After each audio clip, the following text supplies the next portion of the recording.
हो, लोकसभा सचिवालयाकडून काल पक्षांच्या कार्यालयाचं वाटप झालं. शिंदेंना जे कार्यालय मिळालं त्यात शिवसेना शिंदे असं लिहिलेलं आहे. त्यावर त्यांच्यापेक्षा काही खासदारांनी आक्षेप नोंदवला. बाळासाहेब ठाकरेचं नाव घेऊन बाळासाहेब ठाकरेची आयडेंटिटीचा वापर करून, ओळखीचा वापर आणि बाळासाहेबांच्या किमयाचा वापर करून राज्यभर ते फिरले आणि लोकसभेमध्ये सुद्धा त्यांनी बाळासाहेबांचा फोटो वापरला. आता जर ते शिंदे हे नाव लिहून त्या शिवसेनेची ओळख शिंदे गट असं जर करत असतील तर शिंदे गटाला आणि शिवसेना शिंदे यांना विधानसभेमध्ये यांची ताकद काय आहे, यांची किमया काय आहे, यांची पॉप्युलॅरिटी काय आहे आणि या नावाला वलय किती आहे हे विधानसभेमध्ये दिसेल. जनता यांना दाखवून देईल. शरद पवार गटाला तर कार्यालयच मिळालेलं नाही या लोकसभेत. अजित पवार गटाला कदाचित जेवढं दुखवता येईल तेवढ्या जखमेवर मीठ चोळण्याचं काम भाजपकडून सुरू आहे. ती जखम एवढी मोठी झाली पाहिजे, मीठ चोळून चोळून ते कधी न भरून निघणारी जखम तयार झाली की आपोआप तो माणूस दूर करता येतो, अशी काही त्यामागची स्ट्रॅटेजी असावी. 125 जागांवर महाविकास आघाडीची सहमती झाली असं बाळासाहेब थोरात म्हणाले. बैठका झाल्या. उर्वरित जागांची गणेशोत्सवानंतर होणार. कशी परिस्थिती? नाही, काही जागा निश्चितपणे चर्चेमध्ये अडचणीच्या नाहीत. त्यामुळे अनेक जागावर एकमत आहे आणि आम्ही ज्या जागा मागितल्या त्यांनी त्या मागितल्या नाहीत, त्यांनी ज्या मागितल्या त्या शिवसेनेने मागितल्या नाही, शिवसेनेने जे मागितले ते आम्ही मागितले. अशा 125 जागावर कुठेही अडचण नाही. पुढची बैठक या महिन्याच्या मध्ये होते गणपती विसर्जनानंतर आणि त्यावेळेस बऱ्यापैकी जागा वाटपांचा प्रश्न निघालेला दिसेल. भाऊ, तुमचा घटक पक्ष असलेला शिवसेना राज्यामध्ये मुस्लिम बहुल भागामध्ये मुस्लिम उमेदवार देणार आहे. अंबादास दानवेंनी तसं सांगितलं देखील आहे. हिंदुत्ववादी शिवसेनेकडून मुस्लिम उमेदवार कशा प्रकारे बघतात? काय शाबीर शेख नव्हते शिवसेनेकडून? आता भाजपमध्ये हिंदुत्ववादी आहे तर त्यांच्याकडे त्यांचे प्रवक्ते मुसलमान नाही आहेत. हा कसला वाद आहे? हिंदुत्व हा एक विचार आहे, त्याला धर्माशी जोडता कामा नये. हिंदुत्व हा एक आणि पक्षाचा एजेंडा कुठल्या जातीवर आणि धर्मावर आधारित होऊ शकत नाही. या देशामध्ये लोकशाही आहे आणि लोकशाहीमध्ये हिंदू, मुस्लिम, दलित असा भेदभाव करता येणार नाही. तुम्हाला मत मागताना तुम्ही जर या एजेंड्यावर जाणार तर तुम्हाला निवडणूक लढण्याचा अधिकार सुद्धा तुम्ही गमावून बसणार आहात. त्यामुळे शिवसेनेने जर मुस्लिम उमेदवार देण्याची तयारी असेल तर मला काही त्यात वावगं वाटत नाही. ते लोकशाहीला म्हणतात, ते संविधानाला म्हणतात, असं त्याचा अर्थ होतो. मुख्यमंत्री उपमुख्यमंत्री अजित पवार यांच्यामध्ये 1.5 तास चर्चा झाली आणि बहुतेक ती जागा वाटपाच्या बाबतीत जे मतभेद आहेत त्याच्या बाबतीत पण कोणाची 3 तास म्हणजे मुख्यमंत्री अजित पवार आणि एकनाथ शिंदे. पण फडणवीस गैरहजर होते. त्यांचे बॅनर फाडले जात आहेत, त्यांच्या बॅनरवर काळा पडदा टाकला जातो आहे. तेही खुद्द बारामतीमध्ये काल त्यांची संयुक्त प्रेस झाली, त्यामध्ये अजित पवारांनी एकदाही मुख्यमंत्र्याकडे बघितलं नाही. सगळ्यांचे चेहरे पूर्णतः पडलेले होते.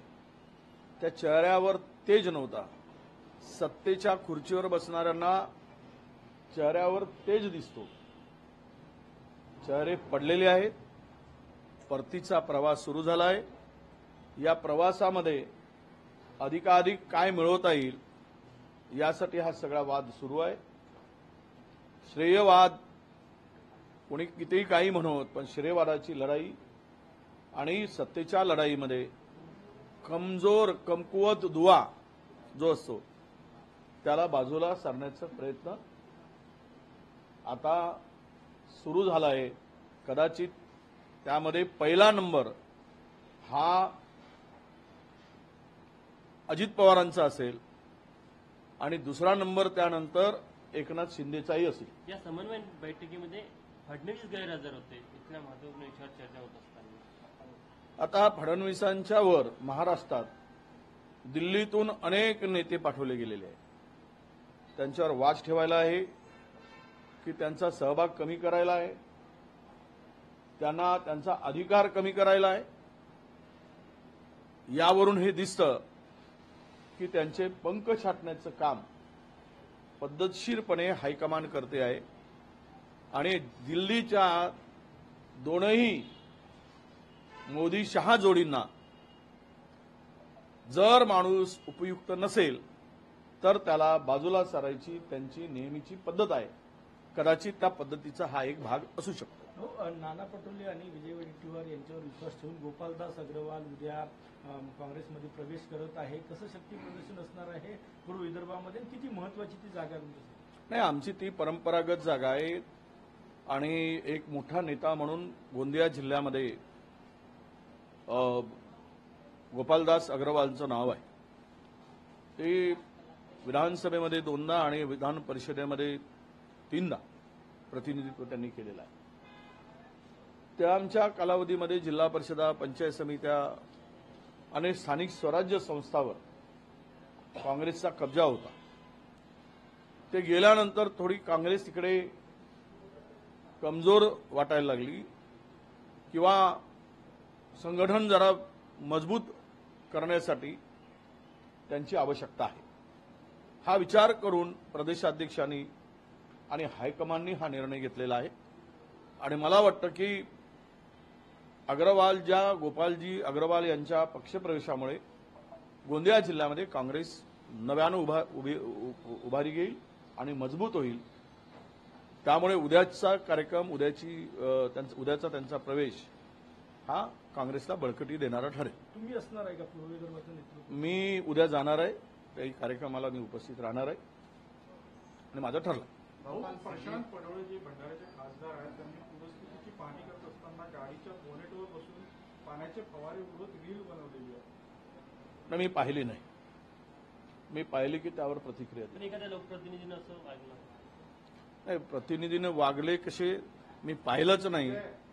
त्यामुळे फवारे कशाने उडवतात म्हणजे बाजूला फवारे घेऊन लोक उभे होते काय. त्यामुळे गाडीवर बसून पाणी करत असताना कदाचित चिखल असेल, बाजूला पाणी असतो, तो पाणी अंगावर आला असेल, त्याला दुसऱ्या अँगलनं घेणं. जसं राहुलजींच्या वक्तव्याचं त्यांनी वेगळा अर्थ काढून लोकांमध्ये बदनामी करण्याचं काम केलंय. ही भाजपची नेहमीची पद्धत आहे. पंतप्रधानांच्या घरी गणपती दर्शन घेऊन गेल्या त्यावर आता टीका सुरू झालेली आहे. निवृत्तीनंतरची ही सोय का अशी टीका करण्यात येत आहे. देशामध्ये नवीन पद्धत, नवीन अजेंडा किंवा नवीन पायंडा हा भाजपकडून सातत्यानं आपल्याला बघतोय. नवीन पायंडा पडताना जो ज्यांना मदत, जो वांछिल ते लावो. यांना काय हवं ते त्यांना, त्यांना काय हवं ते त्यांना. पण हा गणपती एक याचं वेगळा महत्व आहे गणपती बाप्पांचा. त्याला वेगळ्या अर्थानं मी काही बोलणार नाही. भाऊ, तुमच्या मतदारसंघामध्ये आदिवासींचा तुम्ही मोठा मेळावा घेतला, कुणबी समाजाचा मेळाव्याचे आयोजन करण्यात येत आहे लवकरच. त्यांचं समर्थन तुम्हाला मिळालं, काय माहिती आहे, काय स्टेटस आहे? असं हे मी त्यावर, हा पक्ष सर्व जाती धर्मांना घेऊन चालणारा पक्ष आहे. फुले शाहू आंबेडकरांच्या तुकोबाच्याही विचारात हे कधी जातीय वाद किंवा जातीय मला वाटतं की आधारावर हा पक्ष उभा राहिलेला नाही. आम्हाला सर्व जाती धर्माची पक्ष समर्थन काँग्रेस पक्षाला नेहमी राहिलेलं आहे आणि त्यामुळे आम्ही मेळावे घेत नाही तर लोक मेळावे घेतात, त्या ठिकाणी आम्ही जातो. थँक्यू. थँक्यू.